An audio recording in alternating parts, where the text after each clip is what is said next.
Hello, beautiful people. Today I'm going to be going over the mid-year freakout tag. So I have the questions in front of me, so let's jump into it. All right, so the first question is, what is the best book that I've read so far this year? I have 2 5 stars that I can talk about. The first one is Long Way Down by Jason Reynolds.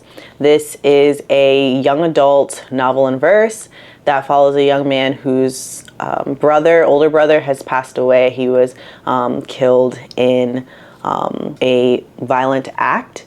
And now he's following the rules of the streets, the rules that was instilled by his older brother, which is to get revenge.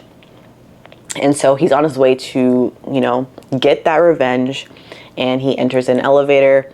And during this time in this elevator, he is confronted by different ideas, different scenarios about essentially what violence is bringing about in his life and in the lives of others, and the ultimate consequence of this violence. So this is a very hard-hitting, powerful book. I was definitely very emotional reading this book.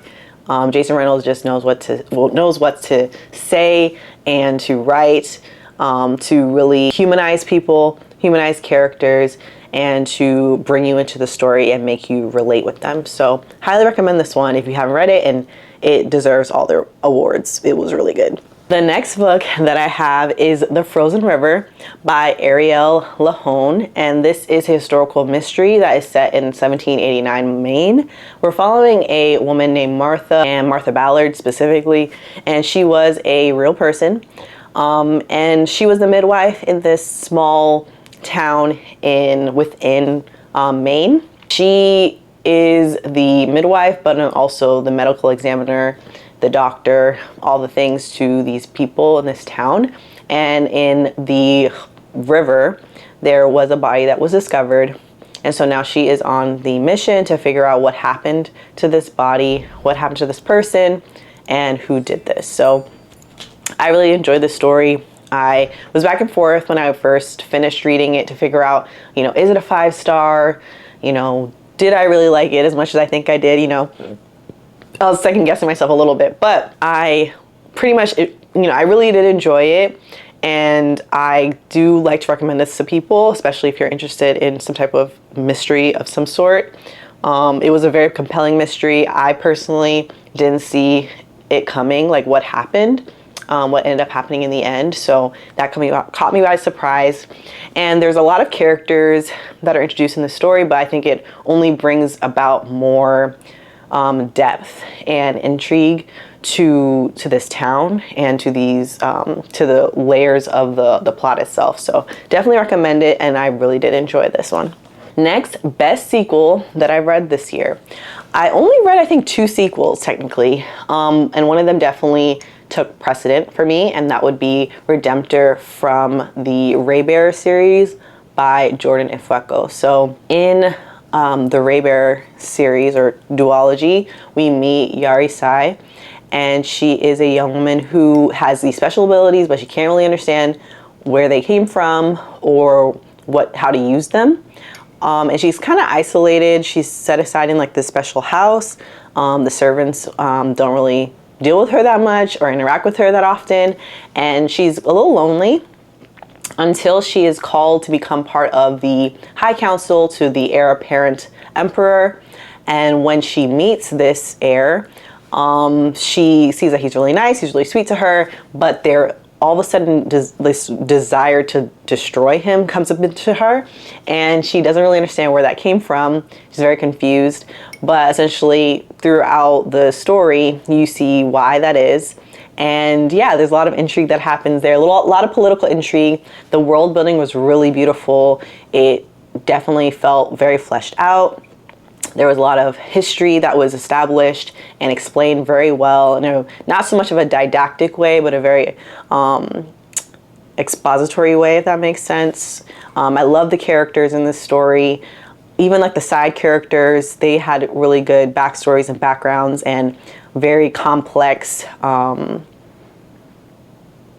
complex backstories overall, which was really good. So definitely loved Redemptor, especially in a duology. I feel like it's really good that there are more duologies out there, because sometimes when you go into a fantasy series, they can kind of be a little dragged out, or you feel like, oh, you know, that could have been, you know, wrapped up a little bit easier or better in some way or shape or form.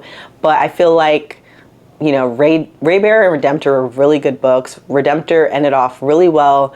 It tied up everything very cleanly, but also it left the audience wanting more, which is what you kind of want in a book. So I personally am excited to read The Maid and the Crocodile, which is set in this world sometime soon. And I think it came out last year, so looking forward to reading that at some point. Next is a new release that I haven't read yet, but I want to. And I think the only one that I can think of at the moment would probably be The Queen's Spade by Sarah Rogley.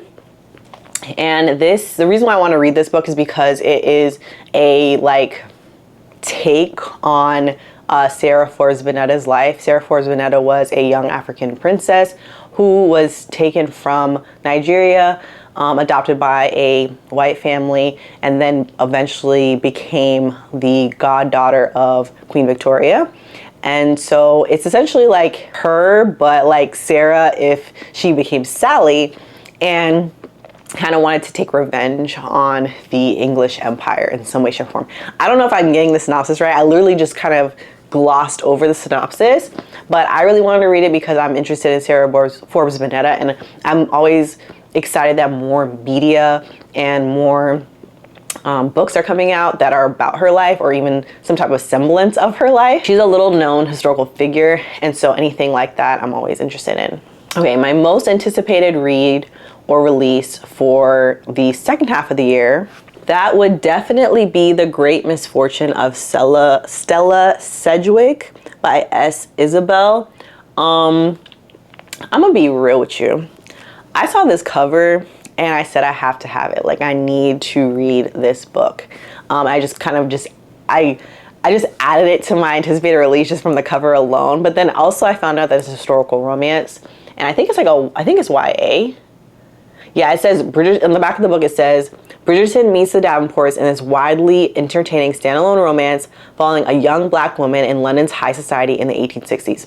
Bruh, that's like my brand, okay? I love the Davenports. I literally am staring at the Davenports more than this and the original book, the first book right there. So yeah, I knew that I wanted to read this book. And so I'm so thankful that one of my friends on Bookstagram was able to get an ARC and send it my way. So I'm looking forward to reading this. This is coming out July 25th. Biggest disappointment, let's see. Honestly, it's funny because I haven't really rated anything lower than a 3.5 this year, which is pretty crazy. Like, I haven't read that much, but it's definitely been a quality over quantity kind of year for me. I don't know what's going on, but I'm happy about it. I'm not mad. But yeah, the book that kind of disappointed me the most, I actually rated it 4 stars, so it wasn't like a huge disappointment. But I would say it's When We Left Cuba. Where is that? I feel like I'm looking at it. Yep. Okay. When We Left Cuba. Ooh, almost dropped it. Yes, this one. By Chanel Cleeton. So yeah, like I said, I rated it 4 star. This is following Beatriz. No, this is not following. Yes, it is. It's following Beatriz. This is following Beatriz Perez, who is Elisa's sister. So we follow Elisa in the first book, Next Year in Havana, and we're following Beatriz in this book. And I was disappointed in this one because I felt like we were focusing so much on the romance between her and the love interest in the story. And it's a very messy, sticky situation that Beatrice kind of like jumps right into. She has some precaution, but not enough for me personally. And I feel like a lot of this could have been avoided personally, but she decided to kind of jump right into it. And there was so much focus on this and not enough focus on like the other fun aspects of the book, which was her, you know, trying to become a spy and working with the CIA and doing covert missions and those types of things. And even like the interaction between her and her family, like I feel like we needed more of that, especially because there was a big traumatic event that happened in the first book in the family. And it's touched on kind of with the grief aspect of it in this story. But I feel like we could have gone a little bit deeper in that and less on the love aspect of it or the romance part of it. But yeah, that's what kind of disappointed me about this one. But overall, I mean, it's not that I don't recommend it to anyone, but definitely be prepared that this goes into the romance very deeply. And I have a lot of hot takes about the romance in this, let me tell you. Honestly, the biggest surprise would be Lord of Chaos by Robert Jordan. I gave the most recent book, book 6, a 4-star. And that's the highest rating I've given any book in the series. Obviously, like, it's a long series. I'm almost in the middle of the series right now. I'm almost halfway through, and I'm giving it a 4-star. But I was very surprised by this book. My constant complaint about the books prior to, and I could do a whole video about Wheel of Time, which I might do. If you're interested in learning and talking about Wheel of Time at all, I can make a video about it. But long story short, the books can be very monotonous and repetitive when it comes to certain aspects like innkeepers and really like a lot of bickering between men and women and miscommunication between men and women and all this type of stuff. And it just was like a lot of insta-love happening.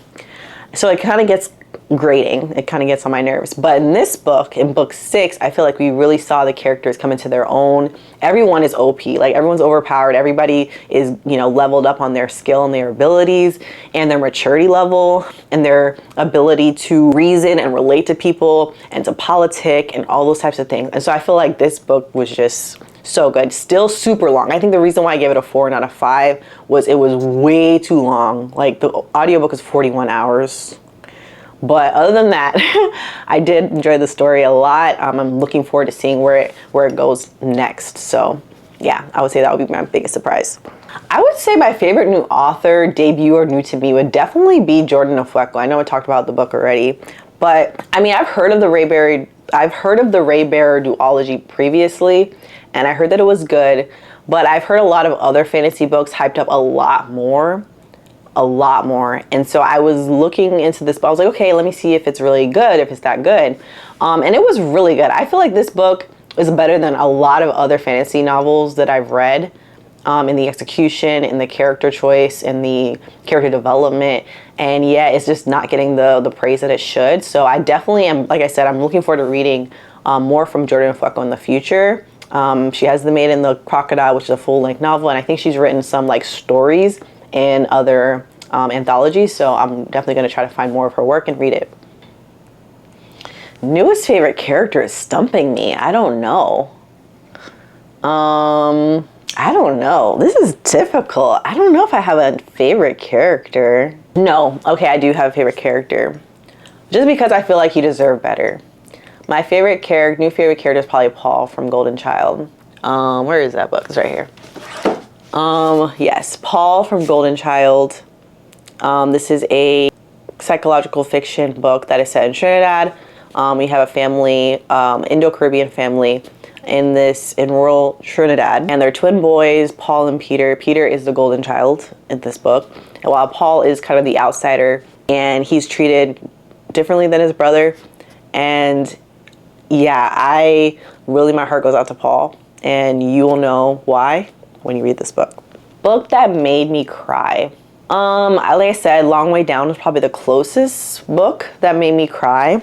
Yeah, I feel like that's probably the closest book. Like Long Way Down was really, really powerful to me. So yeah, I think that would be probably the book that made me cry, or close to crying.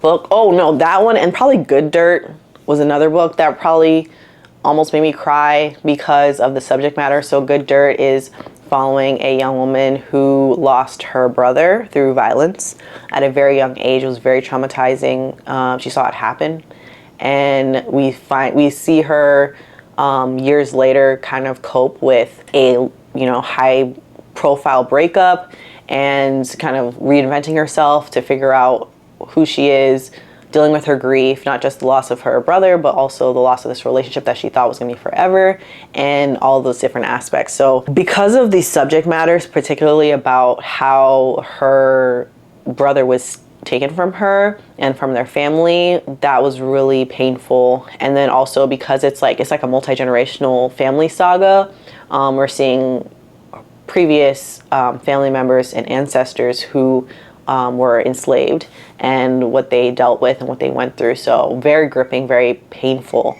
So I would say Long Way Down and Good Dirt. Those are the two books that almost made me cry.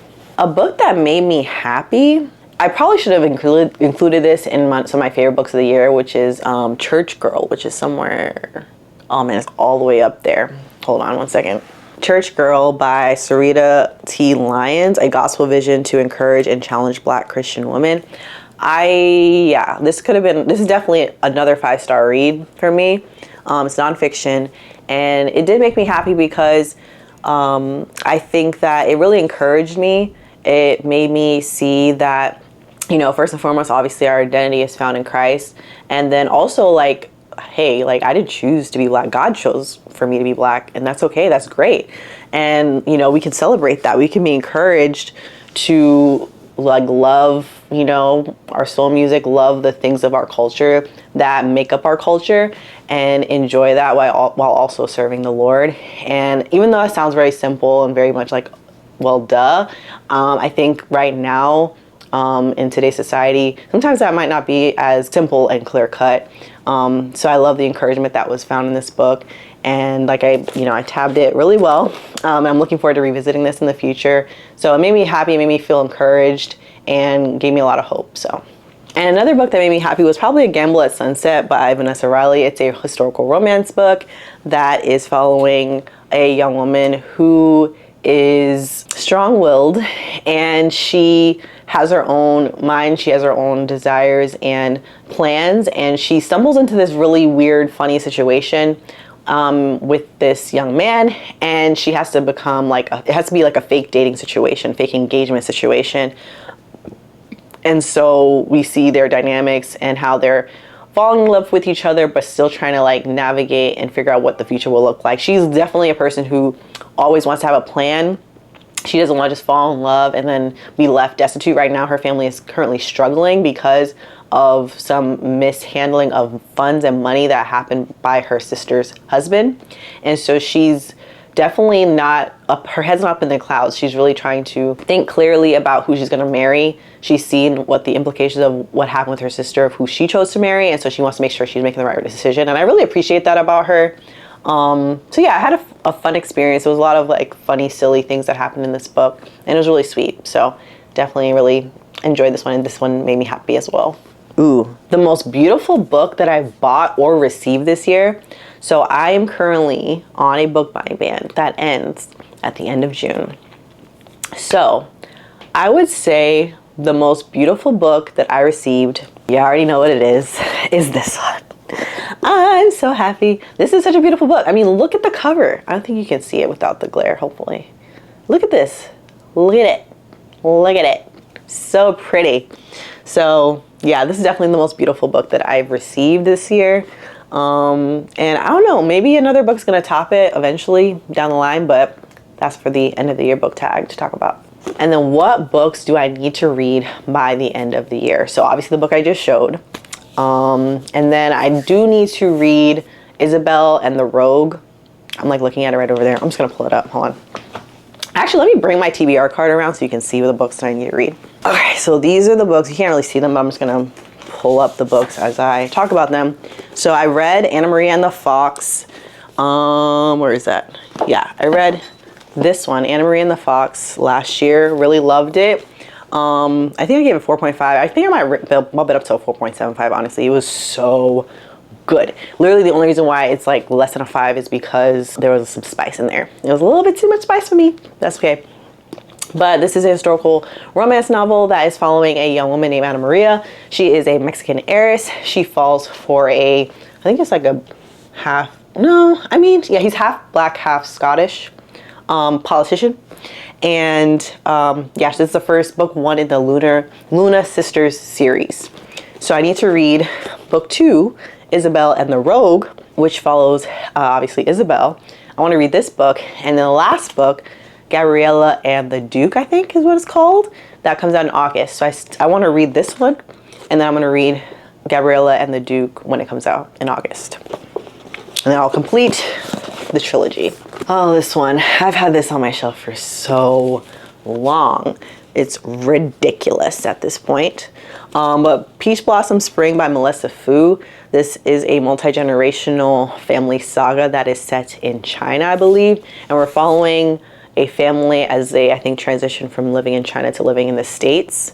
I've tried reading this book multiple times, like not that far, like maybe like a few pages and then I just stop, because I feel like this book requires a lot of my attention. At the times when I was picking it up, I was very distracted.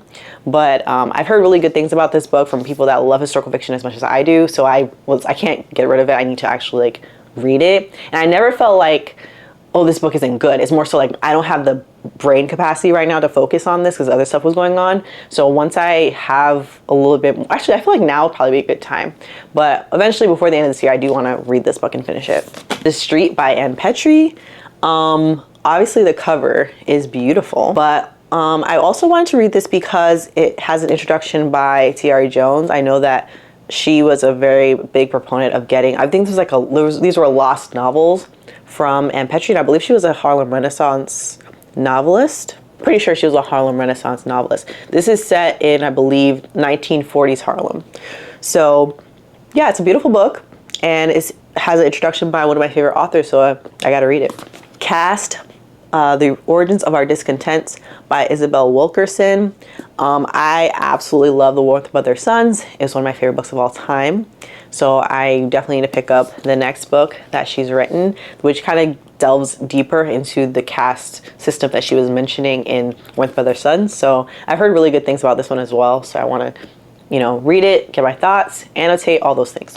Passing by Nella Larson. So this is a book, I have read this before. It's another favorite book of all time, but I haven't reread it in a couple of years. It's been at least 3, it's been 3 years since I've read this book. So I want to reread it.